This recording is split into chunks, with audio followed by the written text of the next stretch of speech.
Olá, minha gente, tudo bem com vocês? Espero que estejam super bem e prontos para mais uma leitura da palavra do Senhor. Quase que não vinha. Então, já vai abrindo aí tua Bíblia em Êxodo capítulo 13. Isso mesmo. E antes de iniciarmos, vamos conversar com o Senhor. Lembrando que hoje estaremos lendo capítulo 13 do livro de Êxodo, capítulo 16 do livro de Lucas, capítulo 31 do livro de Jó e capítulo 1 de 2 a Coríntios. Então, deixa aí tua Bíblia aberta em Êxodo, capítulo 13, e vamos conversar com o Senhor. Pai eterno, Deus gracioso, bendizemos e louvamos a Ti, porque Tu és maravilhoso e as Tuas misericórdias se renovaram mais este dia. Te bendizemos pela chuva, pelo alimento que o Senhor tem nos abençoado, Deus, nos permitido experimentar. Obrigada pelo teu cuidado, pelos animais, pelas pessoas que nos cercam, os nossos familiares, nossos amigos. Obrigada pelo nosso trabalho, o nosso estudo. Obrigada, Deus, pelos nossos afazeres, seja até mesmo aqueles mais simples, mais bem trabalhosos, como as nossas atividades domésticas. Te agradecemos, Santo Deus, pela capacidade de poder realizá-los, por fazer tudo isso para a tua glória, por em tudo nos alegrarmos em Ti, ó Pai, porque o Senhor tem nos feito úteis. Muito obrigada, Pai Santo, pela Tua palavra, e te pedimos de forma preciosa que o Senhor venha tratando conosco. Deus, te pedimos que o Senhor, de forma pessoal e individual, venha falar aos nossos corações quanto em conformidade com a nossa necessidade. Deus, trata os nossos corações, os nossos pecados, trata também as nossas falhas, nossos medos, anseios, ó Deus, nossas inseguranças. Ser conosco e nos lapida, Pai, de forma que venhamos cada vez mais parecer com o Teu Filho amado Jesus. Nos ajuda a não nos amoldarmos com este mundo, nem nos conformarmos com esse século, ó Deus, mas que todos os dias venhamos anseiar pela Tua presença, pela Tua volta, pelo Teu cuidado, pelo nosso relacionamento contigo, Deus, que nada nem ninguém venha substituir esse momento contigo. Não só de estarmos aqui lendo a Tua palavra, mas o nosso momento contigo ao longo de todo o nosso dia, ó Pai. É assim que nós te oramos e te agradecemos. Em nome de Jesus. Fala conosco. Amém. Vamos lá? Capítulo 13 do livro de Êxodo, que vai dizer o seguinte. O Senhor disse a Moisés: Consagre-me todo primogênito, todo primeiro que sair do ventre de sua mãe entre os israelitas, tanto de homens como de animais, é meu. Moisés disse ao povo: Lembrem-se deste dia, o dia em que vocês saíram do Egito, da casa de servidão, pois com mão forte o Senhor os tirou de lá. Portanto, não comam pão feito com fermento. Hoje, mês de Abib, vocês estão saindo do Egito. Quando o Senhor os tiver introduzido na terra dos cananeus, dos heteus, dos amorreus, dos heveus e dos jebuseus, terra que o Senhor jurou a seus pais que daria a vocês, terra que mana leite e mel, vocês observarão este rito neste mês. Durante 7 dias vocês comerão pães sem fermento, e no 7º dia haverá festa ao Senhor. Durante 7 dias vocês comerão pães sem fermento. Nada que tenha sido levedado se encontrará entre vocês, nem ainda fermento será encontrado em todo o seu território. Naquele mesmo dia vocês dirão a seus filhos: Isto é pelo que o Senhor nos fez quando saímos do Egito. E será como sinal na mão de vocês e por memorial entre os seus olhos, para que a lei do Senhor seja na sua boca. Pois com mão forte o Senhor os tirou do Egito. Portanto, guardem esta ordenança no tempo determinado, de ano em ano. Quando o Senhor os tiver introduzido na terra dos cananeus, como jurou a vocês e aos seus pais, quando ele lhes tiver dado esta terra, vocês deverão separar para o Senhor todo o primeiro filho homem que nascer e todo o primogênito dos seus animais. Os filhos e filhotes machos serão do Senhor. Porém, todo o primogênito da jumenta vocês poderão resgatar com um cordeiro. Se não o resgatar, deverá ser desnucado. Mas vocês resgatarão todo o primogênito do homem entre os seus filhos.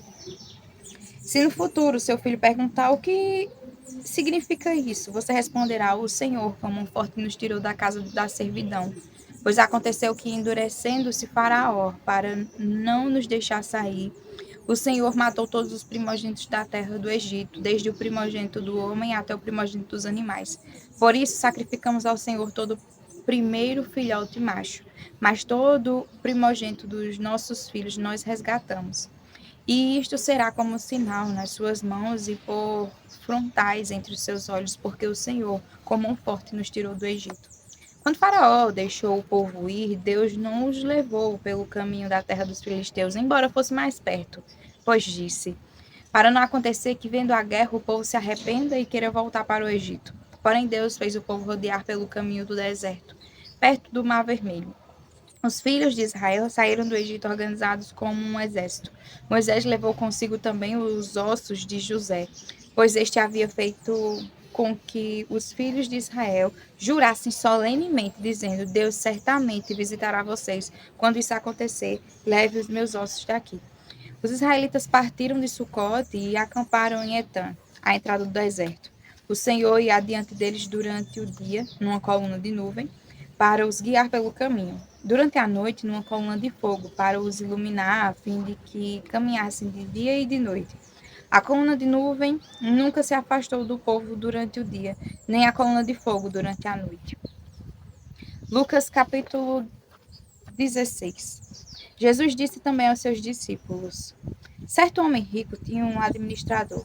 Um dia ele recebeu uma denúncia de que esse administrador estava desperdiçando os bens dele. Então, chamando-o, lhe disse: que é isto que ouço ao seu respeito? Preste contas da sua administração, porque você não pode mais ser o meu administrador.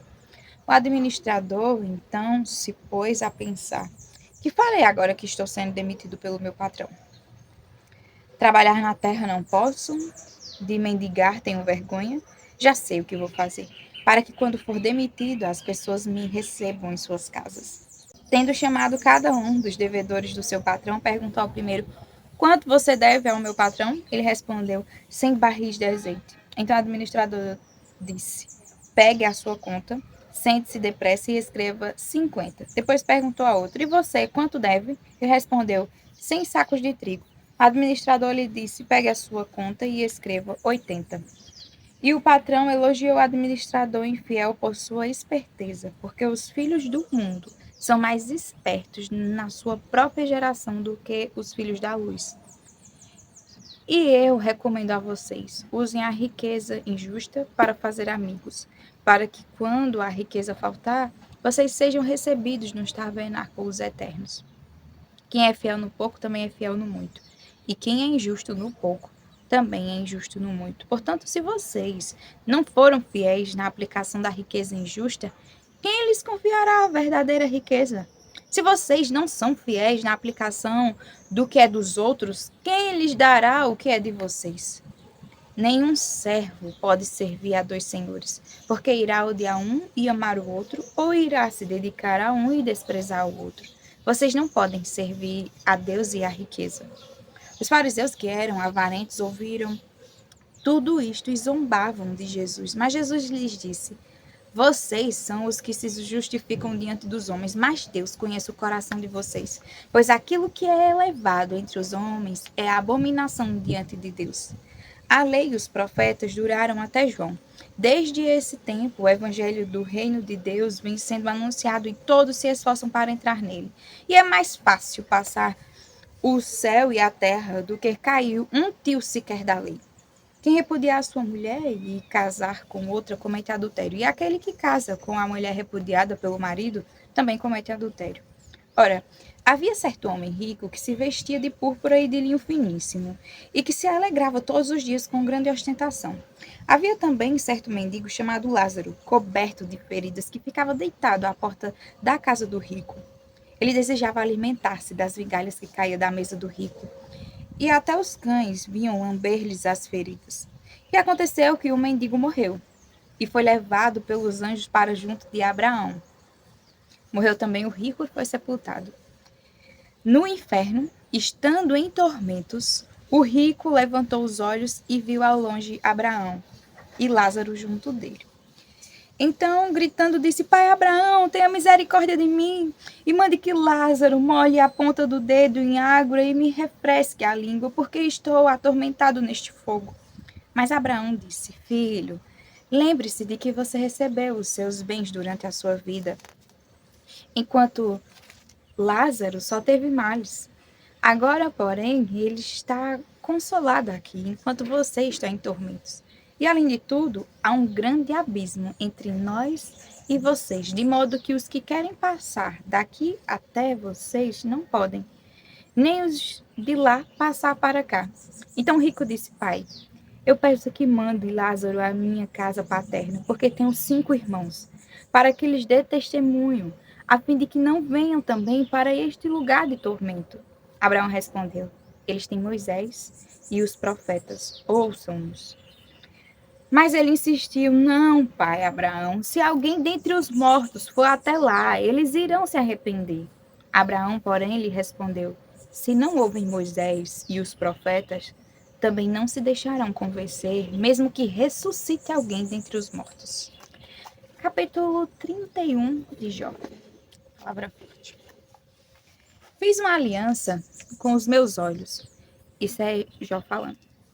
De não olhar para uma virgem. Do contrário, qual seria a minha porção do Deus lá de cima? E que herança receberia do Todo-Poderoso desde as alturas? Por acaso não é a perdição para o ímpio e a desgraça para os que praticam a maldade? Será que Deus não vê os meus caminhos e não conta todos os meus passos?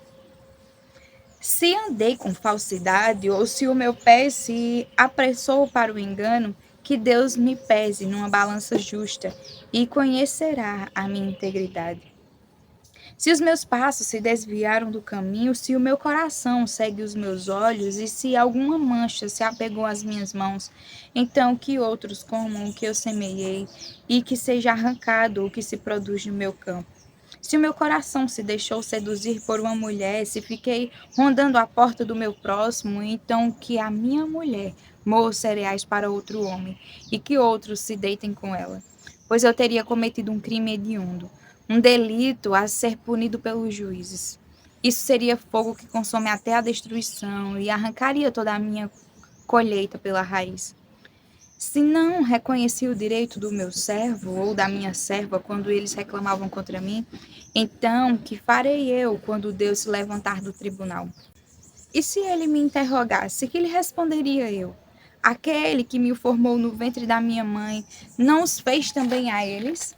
Ou não é o mesmo Deus que nos formou no ventre materno? Se retive o que os pobres desejavam, ou deixei que os olhos das viúvas esperassem em vão, ou se sozinho comi o meu bocado, sem reparti-lo com os órfãos, porque desde a minha mocidade eu os criei como se fosse pai deles. Durante toda a minha vida fui o guia das viúvas.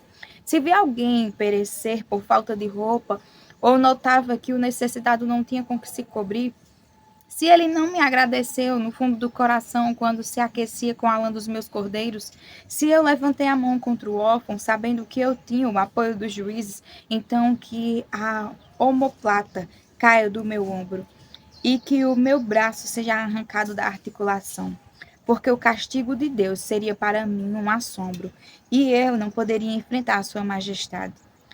Se no ouro pus a minha esperança, ou se eu disse ao meu ouro fino, você é a minha garantia.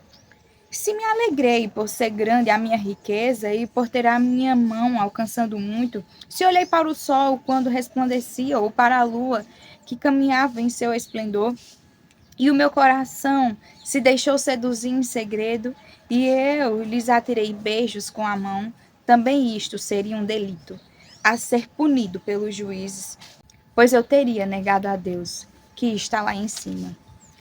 Se me alegrei com a desgraça do que me odeia, e se exultei quando o mal o atingiu, eu que não deixei a minha boca pecar, rogando praga para que morresse. Se as pessoas que moram na minha tenda não dissessem, quem nos dera encontrar alguém que não se saciou da carne provida por ele? Pois o estrangeiro não pernoitava na rua. As minhas portas estavam sempre abertas para os viajantes. Se como Adão encobri as minhas transgressões, ocultando a minha iniquidade em meu íntimo, porque eu tinha medo da grande multidão e o desprezo das famílias me apavorava, fazendo com que eu me calasse e não saísse da porta. Quem dera que eu tivesse quem me ouvisse. Eis aqui a minha defesa assinada. Que o Todo-Poderoso me responda, que o meu adversário escreva a sua acusação. Por certo que a levaria sobre o meu ombro, e a poria sobre mim como se fosse coroa. Eu lhe mostraria o número dos meus passos como príncipe, eu me aproximaria dele. Se a minha terra clamar contra mim, e se os seus sulcos juntamente chorarem, se comi os seus frutos sem pagar, ou se causei a morte aos seus donos, que ela produza espinhos em vez de trigo e joio em lugar de cevada. Fim das palavras de Jó. Capítulo 1 do livro de 2 a Coríntios, que diz o seguinte: Paulo, apóstolo de Cristo Jesus, pela vontade de Deus, e o irmão Timóteo, a igreja de Deus que está em Corinto e a todos os santos em toda a Acaia. Que a graça e a paz de Deus nosso Pai e do Senhor Jesus Cristo estejam com vocês. Bendito seja o Deus e Pai do nosso Senhor Jesus Cristo, o Pai de misericórdias e Deus de toda consolação. É Ele que nos consola em toda a nossa tribulação, para que pela consolação que nós mesmos recebemos de Deus, possamos consolar os que estiverem em qualquer espécie de tribulação. Porque assim como transbordam sobre nós os sofrimentos de Cristo, assim também, por meio de Cristo, transborda o nosso consolo. Se somos atribulados, é para o consolo e a salvação de vocês. Se somos consolados, é também para o consolo de vocês. Esse consolo se torna eficaz na medida em que vocês suportam com paciência os mesmos sofrimentos que nós também suportamos. A nossa esperança em relação a vocês é sólida, sabendo que assim como vocês são participantes dos sofrimentos, assim também serão participantes da consolação. Porque não queremos, irmãos, que vocês fiquem sem saber que tipo de tribulação nos sobreveio na província da Ásia. Foi algo acima das nossas forças, a ponto de perdermos a esperança até da própria vida. De fato, tivemos em nós mesmos a sentença de morte, para que não confiássemos em nós mesmos, e sim no Deus que ressuscita os mortos, o qual nos livrou e ainda livrará de tão grande morte. Nele temos esperança de que ainda continuará a nos livrar, enquanto vocês nos ajudam com orações a nosso favor, para que por muitos sejam dadas graças a Deus a nosso respeito, pelo benefício que nos foi concedido por meio da súplica de muitos. Porque a nossa glória é esta, o testemunho da nossa consciência de que, com simplicidade e sinceridade de Deus, não com sabedoria humana, mas na graça divina, temos vivido no mundo, especialmente em relação a vocês. Porque nenhuma outra coisa escrevemos para vocês a não ser aquilo que vocês leem e entendem. E espero que vocês entendam completamente, como também já nos entenderam em parte. Que seremos a glória de vocês, assim como vocês também serão a nossa glória no dia de Jesus, nosso Senhor. Com esta confiança, eu queria primeiro ir encontrar-me com vocês para que tivesse um segundo benefício. Queria, ao passar por aí, dirigir-me à Macedônia e da Macedônia voltar a encontrar-me com vocês, sendo então encaminhado por vocês para a Judéia. Ora, ao querer isso, será que agi com leviandade? Ou, ao tomar decisão, será que decido segundo a carne, de modo que age em mim simultaneamente o sim, sim ou não, não? Mas como Deus é fiel, a nossa palavra dirigida a vocês não é sim e não. Porque o Filho de Deus, Jesus Cristo, que foi anunciado entre vocês por nós, isto é, por mim, Silvano e Timóteo, não foi sim e não. Pelo contrário, nele sempre houve o sim. Porque todas as promessas de Deus têm nele o sim. Por isso também por meio dele se diz o amém, para a glória de Deus por meio de nós.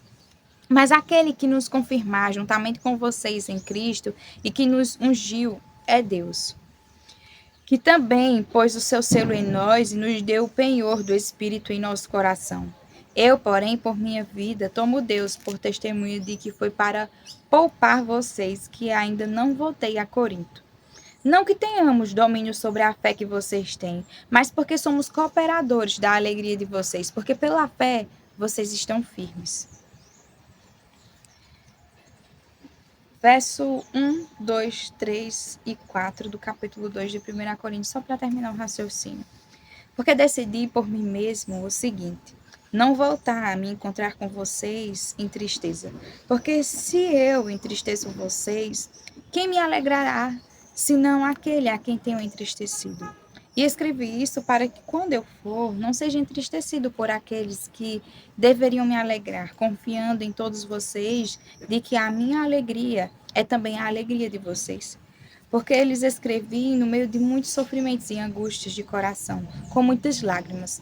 Não para que vocês ficassem tristes, mas para que soubessem do amor que tenho por vocês. Amém. Até amanhã para mais uma leitura da palavra do Senhor. Fiquem com Deus.